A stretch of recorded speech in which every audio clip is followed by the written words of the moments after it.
Hello everybody, welcome to Blaney Hall. My name is Blaney and I'm from the Taku Cree Nation near Prince Albert, Saskatchewan. I am currently in grade 6 at Blaney Elementary. I've been a visitor here at the traditional territory of Lake today since I was born. Today I have the privilege to introduce you to today's speaker. Blaney is a Coast Salish from the Usquamish Nation. She is 13 years old and she is a singer, songwriter, actor, activist. Takaya speaks from her heart. She speaks the words of her creator and her ancestors.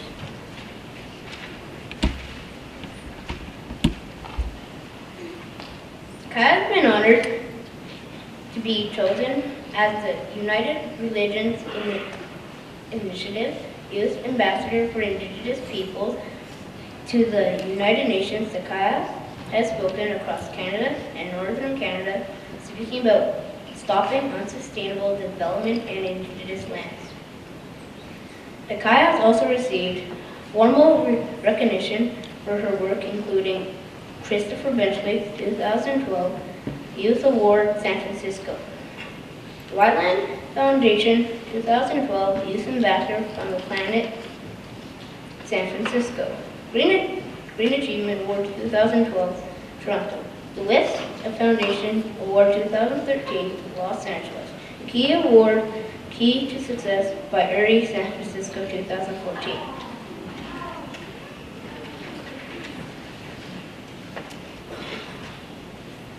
Takaya was chosen as the youngest keynote speaker at the Power Shift 2013 in Victoria, British Columbia and Pittsburgh, Pennsylvania. Takaya traveled to Sweden twice to speak and sing at a youth urban choir festival, to Brazil to speak at the Rio 20+ UN Earth Summit, and to Indonesia to speak at the UN Youth and Children on the Road to Rio 20+ conference. In May 2013, she spoke at the UN Permanent Forum for Indigenous People and raising funds to travel with her family to Forum again in May. Her current projects include co-creating videos to increase awareness of Indigenous environmental issues and designating the Salish Sea as a marine sanctuary as a coastal trail. Takaya began appearing in public at the age of 4. She sang at powwows at the age of 5. She sang Amazing Grace in front of 2,000 people at the Chilliwack powwow as a prayer for her mother who was going through brain surgery. Takaya's first public talk was at the age of 6, and her first powwow opening prayer was at the age of 7. Since then, Takaya has spoken at hundreds of venues for many different causes, from churches to schools, from outdoor concerts to community gatherings, Idel No More, environmental rallies, and marches to international functions and conferences. With great due respect, we'd like to bring up Takaya Blaney.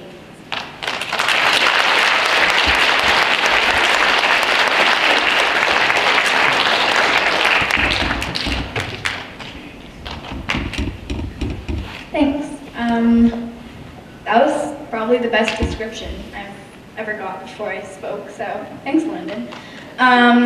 Hello, my name is Takaya Blaney. I am, my ancestral name that I inherited from my kupa, my grandfather is Jagajimu, and that name I received after becoming an activist and after speaking on behalf of my people and our traditional lands as being an environmentalist. I got that name Jagajimu for being the voice of the people, as the original Chagajimu was the voice for the people. I am 13 years old, and I'm an activist and environmentalist. And for the past 4 to 5 years now, I've been speaking at the UN and other conferences to bring up Indigenous rights that are undermined through unsustainable development.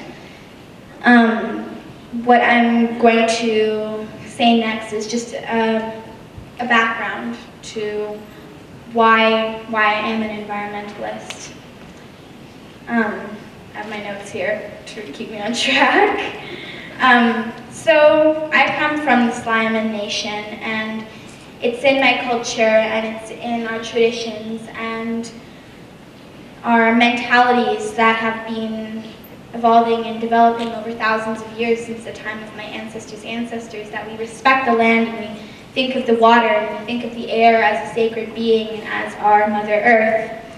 And for thousands of years, we lived in harmony with our environment.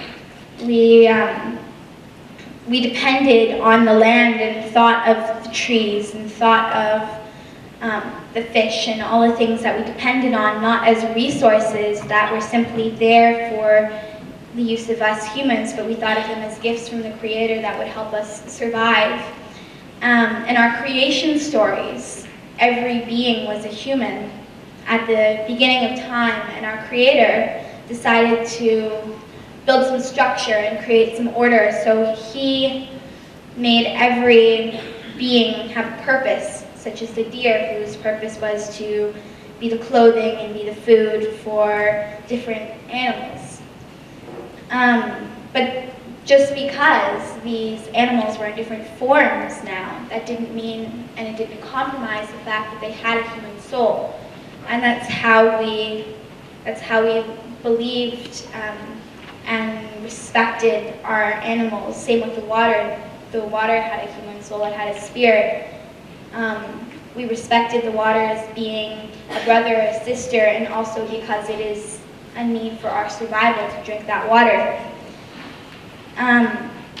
Also with our cultural teachings, like the 4 directions, with the yellow, the black, the white, and the red, how those signify the different directions, how they signify the different races, how they signify the different seasons, and then 4 distinct, very, very different colors that are divided but are brought together at a larger circle on the outside.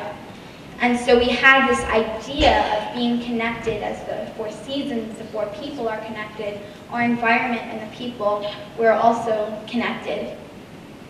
And we have no mentality of division between people and animals. We were all part of the same circle of life, and we all breathed air, we all drank water, and our futures were all woven together.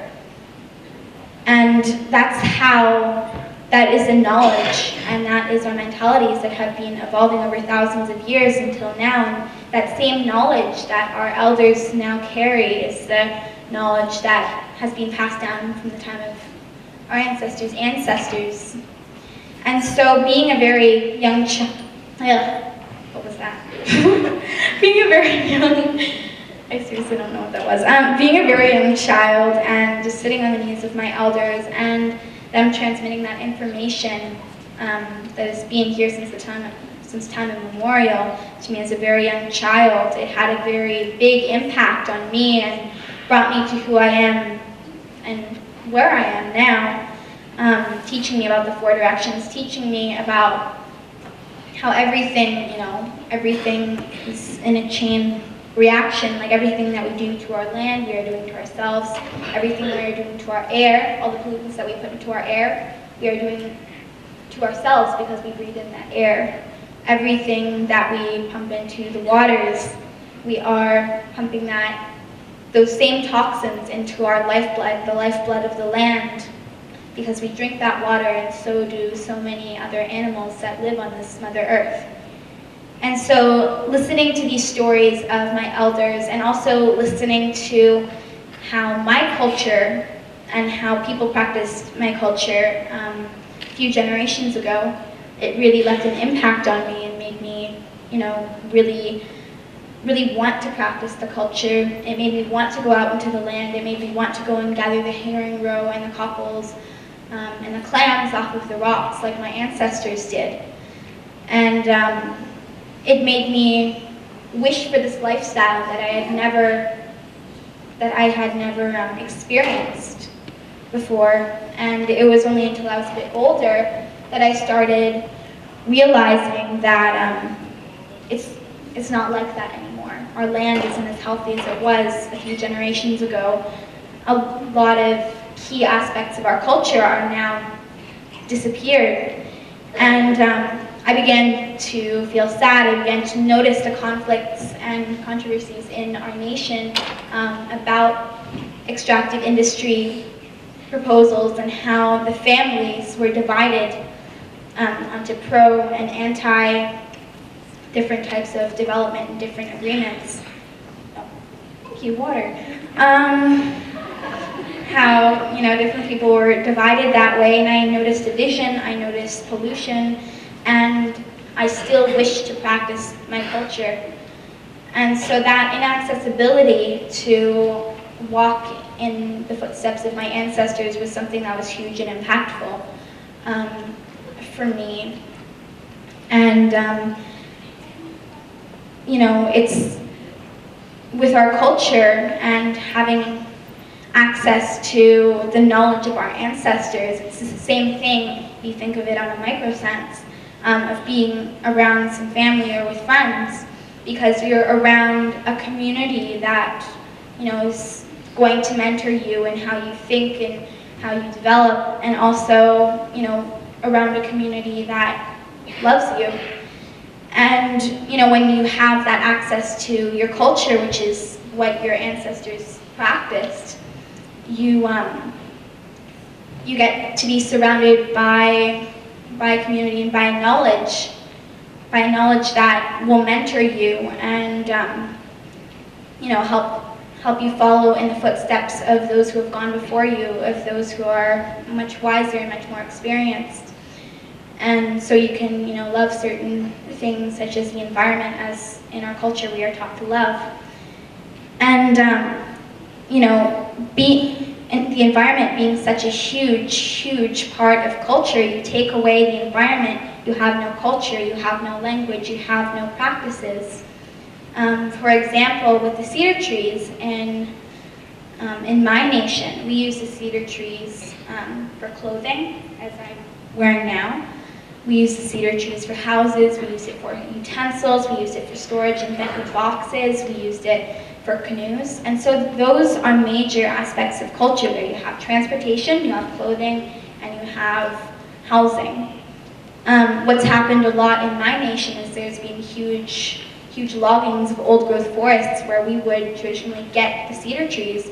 So now we can't make the clothing, we can't make the canoes, we can't make the houses. And so you have that sense of connection between environment and culture right there, because without environment, culture slowly disappears.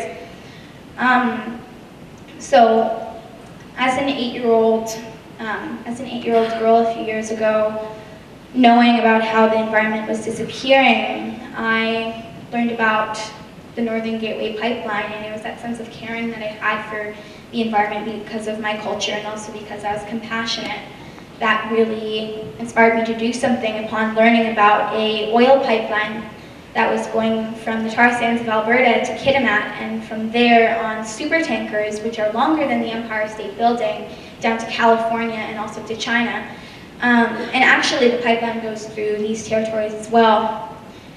And so learning about not only what has happened to our land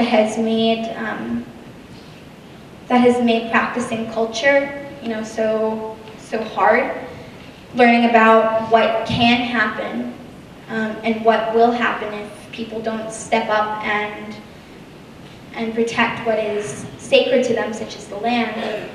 Learning about this pipeline, I just thought, well, I have seen so much already at the age of 8. I have seen years where the salmon don't return, a culturally keystone species to us. I've seen the years where we haven't even practiced any bit of our culture. I've seen the times where our elders are forgetting our language, and the youth have interest in learning the language, but those teachers aren't there. And so I can really only see so much before I'm inspired, before I feel empowered to speak for the future and also for my culture. And so, as an environmentalist and as an activist, I'm aware of all of these different stereotypes that are facing environmentalists and activists who fight for the planet, who fight for peace. There's this huge stereotype that we are just, these big tree huggers, and we go around like hippies.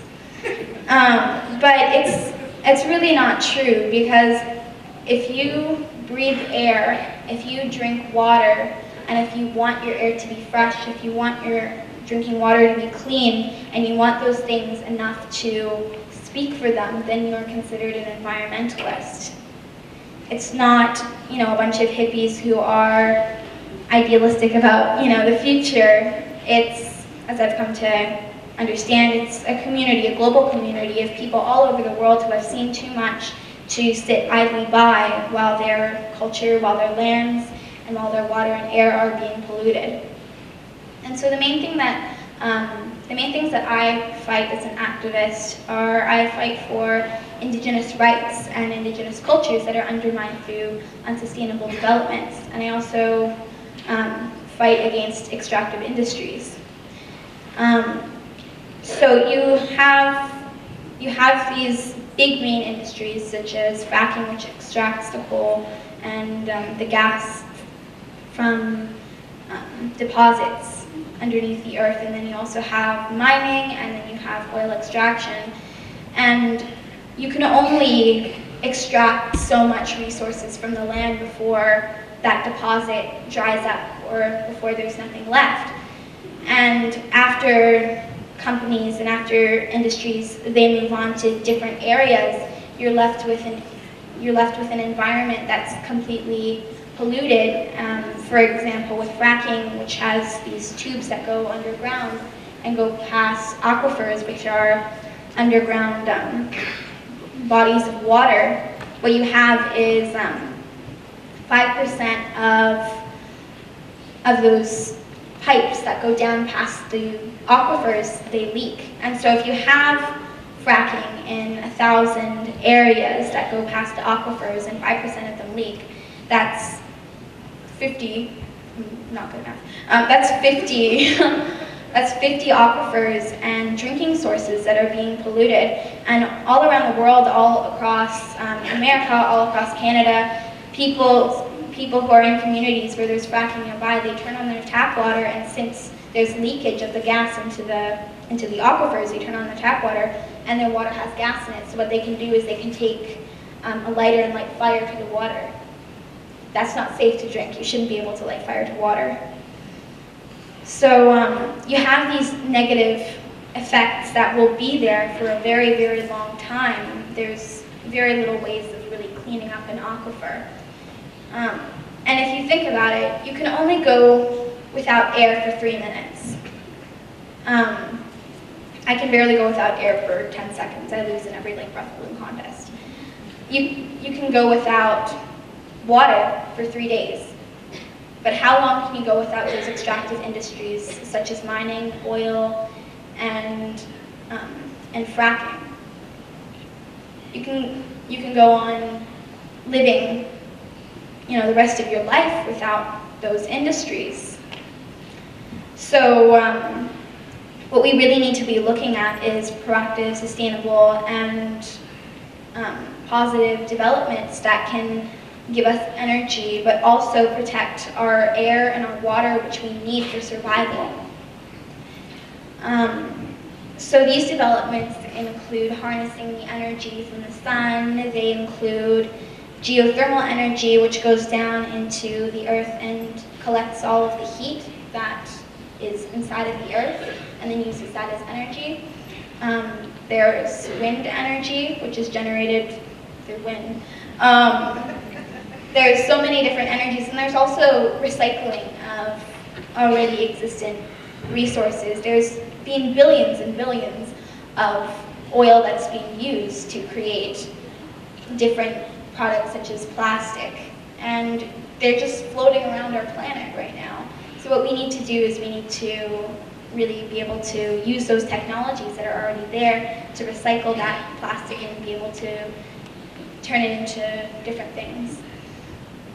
And so seeing positivity and seeing how our technology can really make that shift between unsustainable to sustainable energies, and how, there is a possibility that we can change the world as youth, as elders, as adults, any age range. I really got, inspired to do things. So picking up where I left off at the story, at 8 years old, I decided to write a song called Shallow Waters.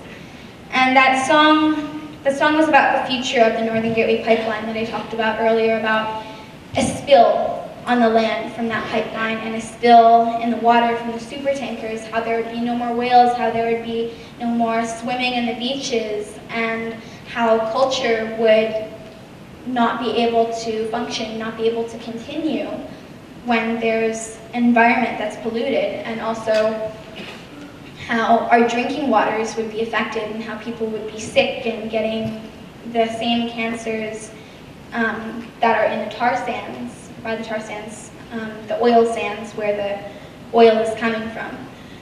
So the song Shallow Waters, I just thought it would be some kind of poetic and artistic way to express myself and how I really felt about my future and how I wanted to protect my future, and how this oil spill could be the potential future for British Columbia if we don't step up. And it was when I was 10 that I decided to do a bit more with my voice than just sing. So I went down to the Enbridge offices. Enbridge is a company that is proposing the oil pipeline.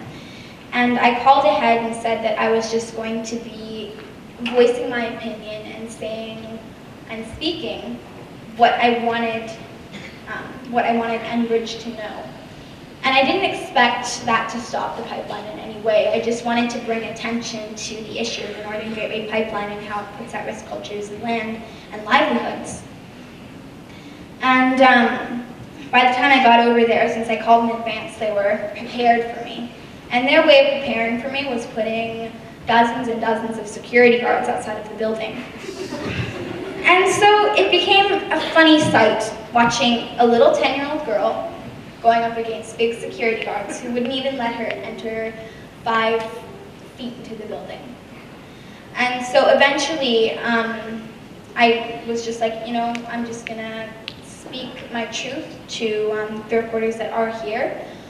And halfway through speaking what I wanted to say to Enbridge, I was told that I would have to leave or else I would be charged with trespassing. So as a first step, as an activist, it was very disappointing to be shut down like that. But over the years of being an activist and speaking out and really gathering wisdom and gathering perspective on what happened that day when I got shut out of the building, I can now view it as something that's inspirational. Not me being charged for trespassing or whatever, but the fact that Enbridge, a corporation, and many other corporations are so afraid of the voice of 10-year-old girls or people and activists that are speaking out for their future, for their water, for their air that we need to survive. How afraid people are of that voice that is putting their arm up in defiance, and how unafraid these people, these activists, these environmentalists are in face of this adversity. And to begin with, I actually was a bit afraid to speak. I was, not that I was afraid of the corporations, but I was afraid in general. I was thinking, oh, I'll be judged. People won't really like what I have to say, but it got to a point where I was just thinking, well, you know what, this is my truth. And watching the environment fade away and listening to these accounts and these events that are happening all over the world of droughts and snow happening in places like deserts. and listening to all of these different events, I was thinking we are faced with a huge problem in this generation and at this moment. We're faced with global warming. We are faced with the possible extinction of cultures. We are faced with the privatization of water, which is what we need to survive, so it shouldn't be a resource that is bought or sold. And the pollution of our air, and also the 6th mass extinction in the history of Earth. And so I realized with all of these very seemingly overdramatic things that are happening, but you know, they're actually true and not dramatic, it's just depressing. Yeah, all of these depressing events that are happening all over the world, I can't wait until I grow up. I can't wait until I'm wiser and older and taller and where I have the confidence to think, oh, I won't be judged, because this is the time and this is a critical turning point in human history where people can either look towards positive and sustainable developments and look towards preserving what our priorities are, which is the air and the water, or we can keep going in this industrial path that we're on right now and avoid and ignore all of these stop signs that we're seeing, which is saying stop, turn around, wrong way, and we can crash. But we are at the turning point where we can go the other way, and so as an activist, as a human being who drinks water and breathes air and wants those resources to stay pristine, I decided that I'm going to speak up today, I'm going to speak up now for my future. And being an activist over the years and seeing other child activists that are younger than I am, it's something that I've noticed that a lot of kids, they feel obligated to speak for the environment or for peace and for our world, because we are the future and we are the generation that is going to fill the shoes of these leaders that are currently making decisions for our land and for our future. And we will one day be making decisions that will have permanent effects.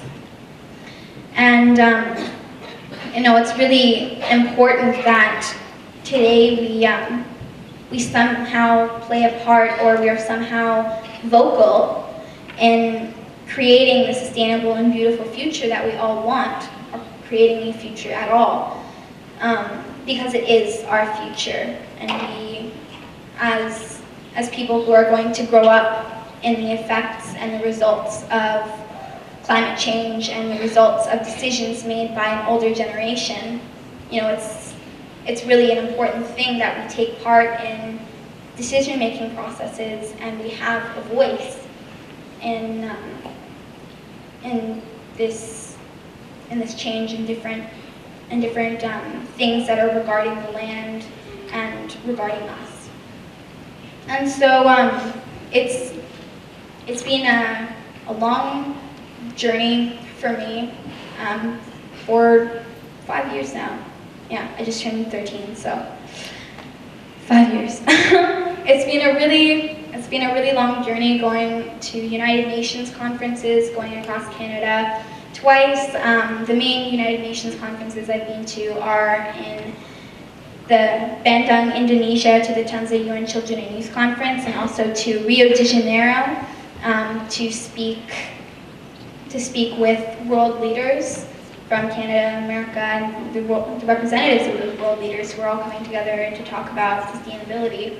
And it's been a long journey, speaking and singing and trying to inspire people and empower people so they can create change. And I look back on my journey and I think, like, how did I get here?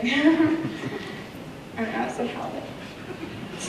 Okay, yeah, I just don't know how I really got to where I am right now. It's kind of like when you're turning 8 or you're turning 15 or you're turning, I don't know, 50.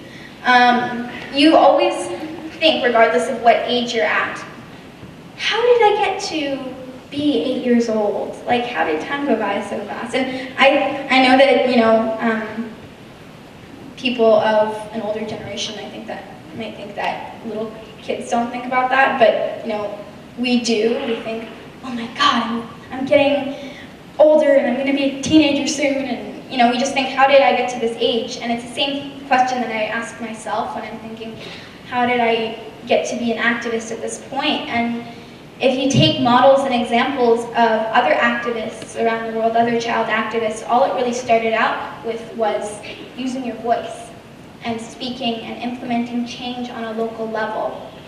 I go to a lot of UN conferences, a lot of conferences and organizations that are holding the conferences. They try and implement policies that are improving the environment, and going to the leaders of the country or the province or the state and asking them to implement the policies, please.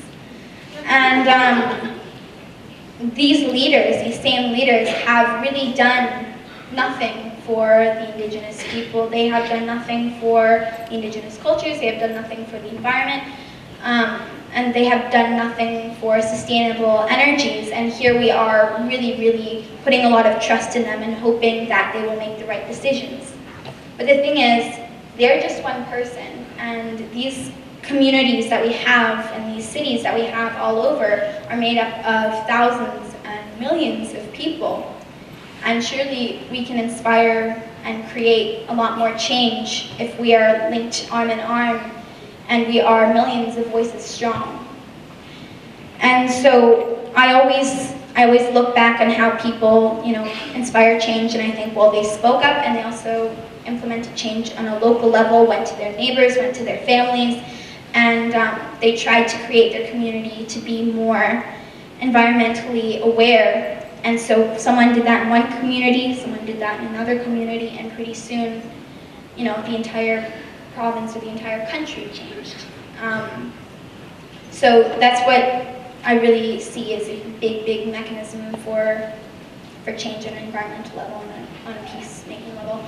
And so, yeah, my message that I really try and promote when I go and speak at schools or secondary, elementary, high schools is just that you guys have a voice, and it goes very, very far. And so at this point, I would like to share with you 2 songs. One of them is Shallow Waters, which is what I talked about earlier, about a future where the Northern Gateway Pipeline spills in the land.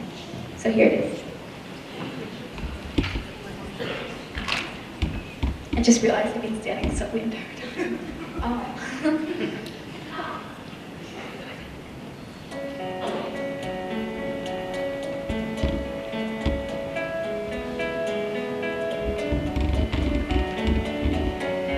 Shallow waters, I can see your clear waves lapping at my feet. The lifeless ocean, black night blue. I didn't help, but deep down I knew. Shallow waters, I used to see dolphins playing in front of me. The seaweed swaying, keeping time.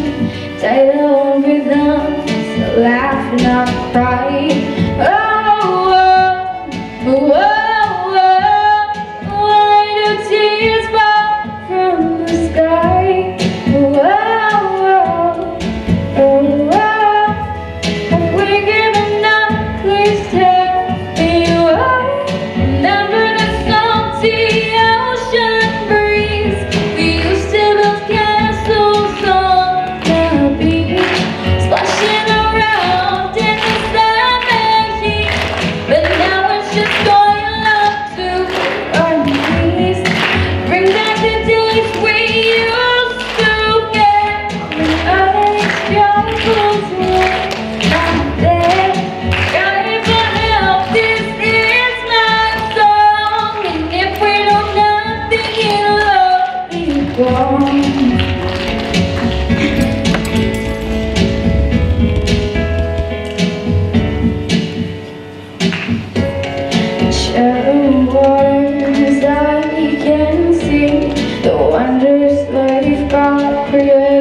be. The tankers and colored lines keep coming through. I turn my head and so did you. Oh, whoa, whoa, whoa, why do tears fall from the sky? Whoa, whoa, whoa.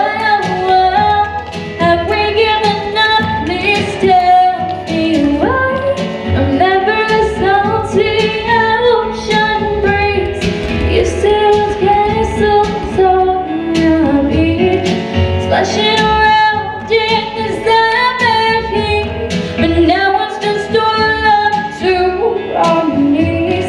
Bring back the days we used to get, when all of these troubles were not there. Crying for help, this is my song, and if we do nothing, it'll all be gone.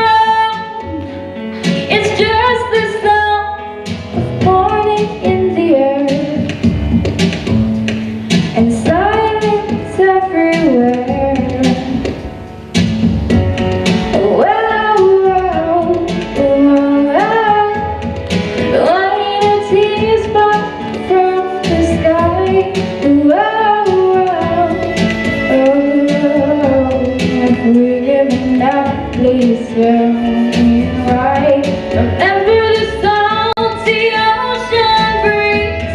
We used to build castles on the beach, splashing around in the summer heat. Now it's just all up to our knees. Bring back the days we used to care, when all of these troubles were not there.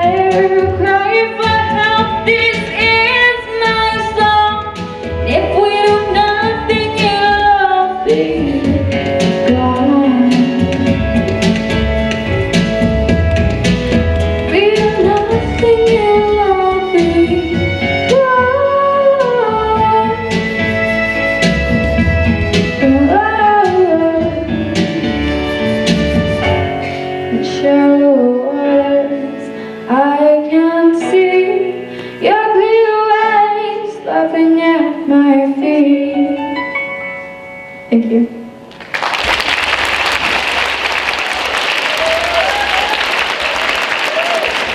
The last song I'm going to sing is Earth Revolution, and this one is about, it's a bit more on a lighter note. Oh, that's the wrong song. It's on a lighter note, and it's about being the change you wish to see in the world, as Gandhi said, and it's geared towards youth and how youth can really inspire change, and I call them Generation Now because we are the generation who will witness the effects of global warming and these environmental injustices in our lifetime, and we are also the generation that should be able to change and be inspiring action at this moment and at this time now. So this is Earth Revolution. Yeah, it's a third one down. Thank you. Just triple checking. It's called Earth Row, and it's like 0.01, so.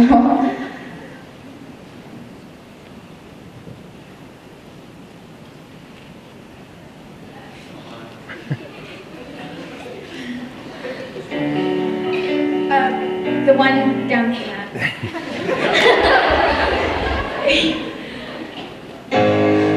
Here we go.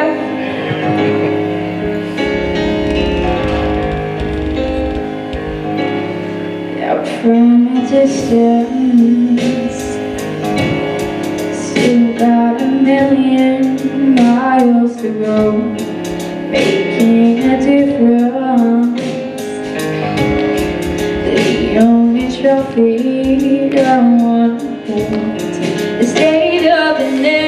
solutions. It's poison from pollution, greed and war. We know we have solutions, but actions speak louder than words. Stop waiting till tomorrow.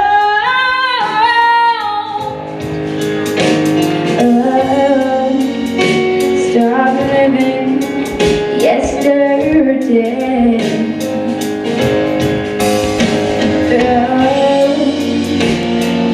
There won't be tomorrow.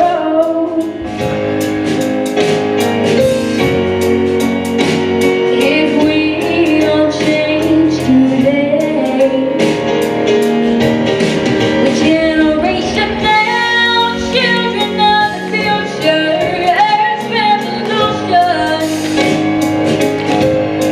Creation's gone down and I feel no pain. I'll get one away. Welcome to my birthplace, broken and hear my voice singing. Hope for the dawn of a new day. Learn how to see each and every person. Join me in the earth revolution.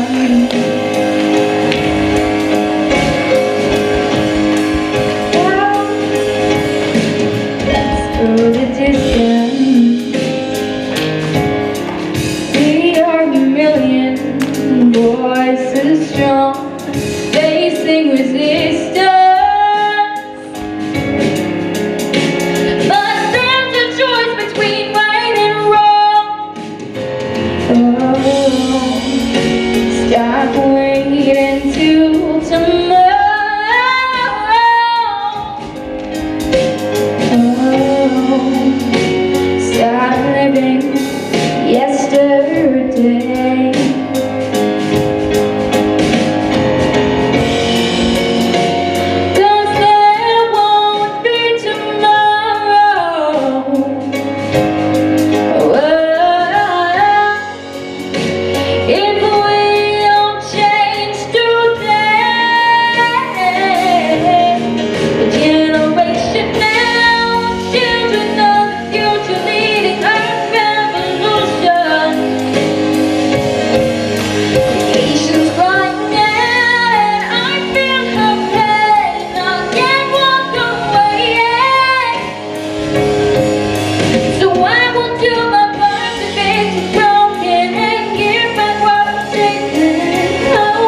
So, as I said, I did a quote by Gandhi earlier that we need to be the change that we wish to see in the world.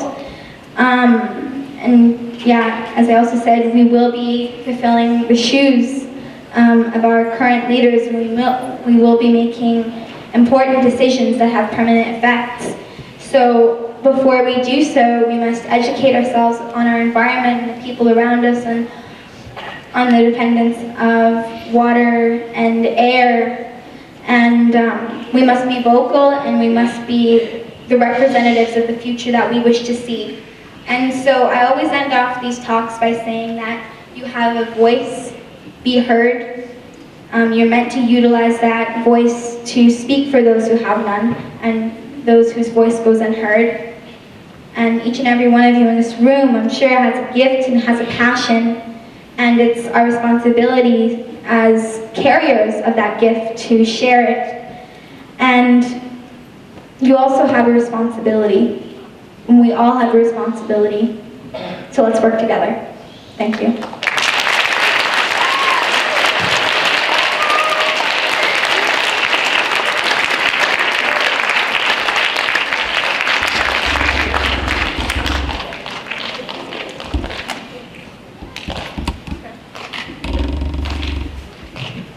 Okay, we might be able to do a question and answer thing, if you guys would like. Okay, yay!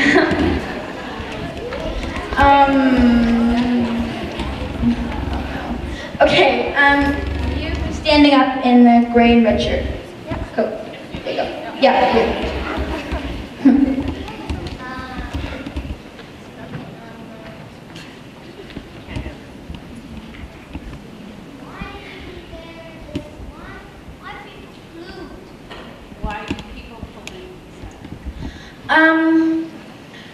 Well, when you have these industries like mining and oil and fracking, and the purpose of those is to draw energy from the resources in the earth so we can use those resources to drive or to turn on the lights. But those ways of extracting energy often have negative effects such as pollution.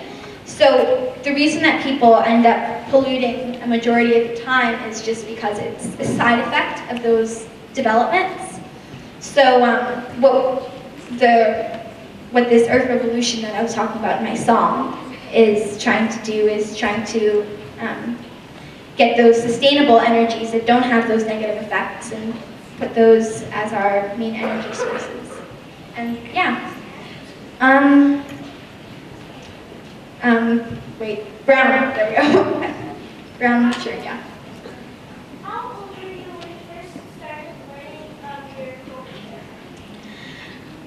I'd say, I think I was like always exposed to it, like with learning the stories that probably happened when I was around 5 years old.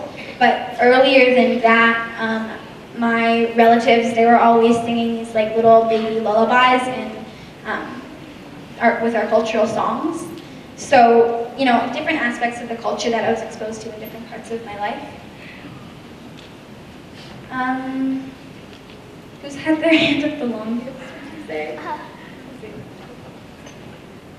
Okay. Black shirt. How long do you think it would be until we don't have any more clean drinking water? A lot of scientists are actually predicting for certain countries that certain countries only have 10 years left with clean drinking water, and that's in their country.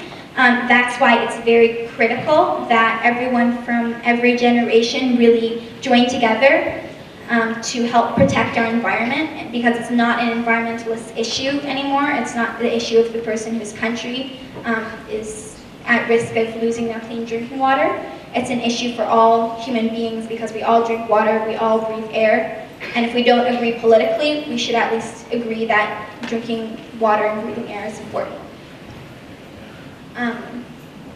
Red shirt.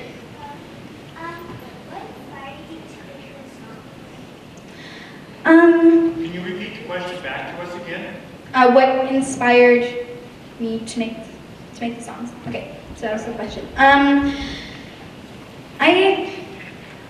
From a musical standpoint, it was just the fact that I liked to sing. And like I started singing professional, like not professional, but like just at singing lessons when I was 4 years old. Before that, I probably sung around the house badly. But that was just combining my passion for the environment and my passion for a positive and sustainable future with my passion to sing, which is what made me inspired to write songs that are environmentally oriented. Okay, last question. Amanda? Oh, I'm glad you asked. I forgot to. Oh, do you want me to repeat what you said? Okay. How did I get the dress? Yeah. Well, this cedar dress was made by Jackie and Norma Gonzalez of the Squamish Nation, and the process is they strip the cedar bark off of the trees, and they take the inner bark and they take off the sap, and then they have to soak it and boil it with like a bunch of processes. And what they do is they weave it together, either with wool or just weaving it with other strands of cedar.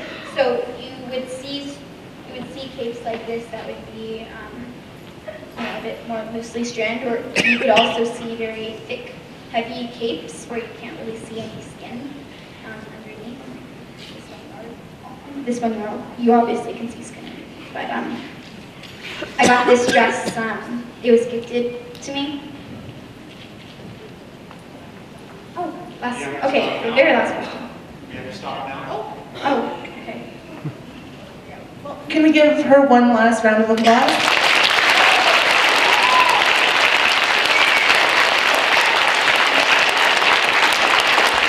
So, before you head back to your schools, on behalf of the Aboriginal Education Department of School District 57, we'd like to give Takaya a gift of our appreciation for sharing her knowledge. There's definitely a voice of an elder that runs through Takaya. And the one thing that inspires me about her is I see that in all of you guys, and that's why we've invited you here. Because the possibility of what she does, you have that possibility within you. So I want you to take that message that she has away, that you can do this too, and you can do whatever you want, go wherever you want to go. The possibility is there, so thank you.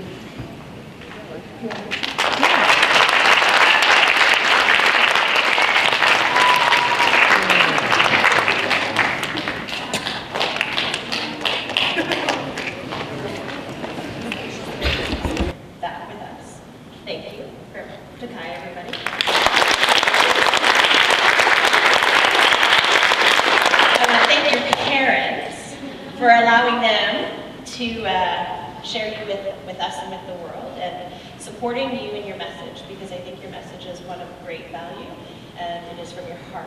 And I think when you share from your heart, it carries very far. And so I want to thank them for that. I want to thank your community, and I want to thank your ancestors, because I believe that they walk with you wherever you go, and our children are able to witness that here in our own community. As an adult, you inspire me, and you give me great hope to continue the work that we do in Aboriginal education. And I definitely know that the children that have been able to be witness to who you are gives them great confidence, and that they can walk with their heads up. So thank you very much for that.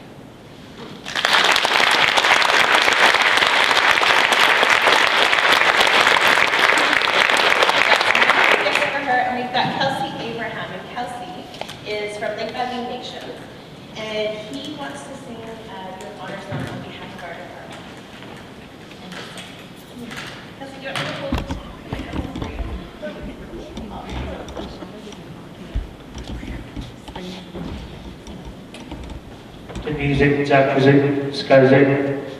My name is Kelsey Abraham, and I wanted to honor Takaya with a goodbye song.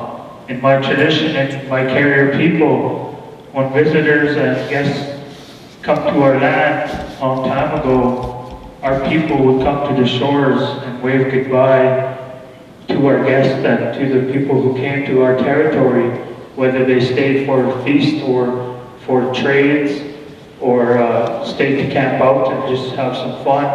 When they went back to their home community, my people would stand by the shore and sing this song. And it's kind of funny how we have a goodbye song, but we as First Nations people don't believe in the word goodbye. We have a word for see you later, but we don't have words for goodbye. And so I'm hoping you can turn the lights on a bit in the crowd there, and I want the crowd to participate. And when you hear the word goodbye, I want you guys to make that gesture, waving goodbye. So when I say the words, I want you guys to wave your hands and say see you later to Kaya. Thank you.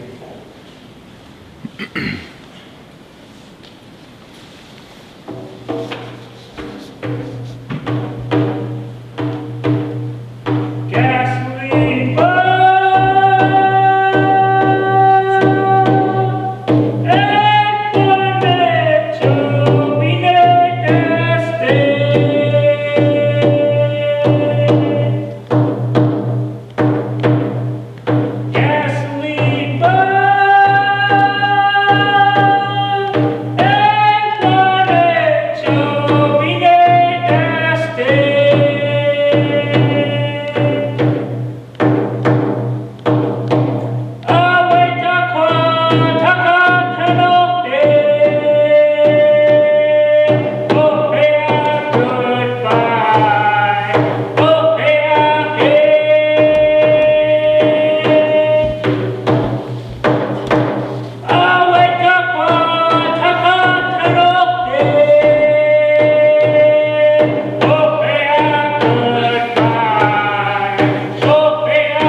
such an inspiration.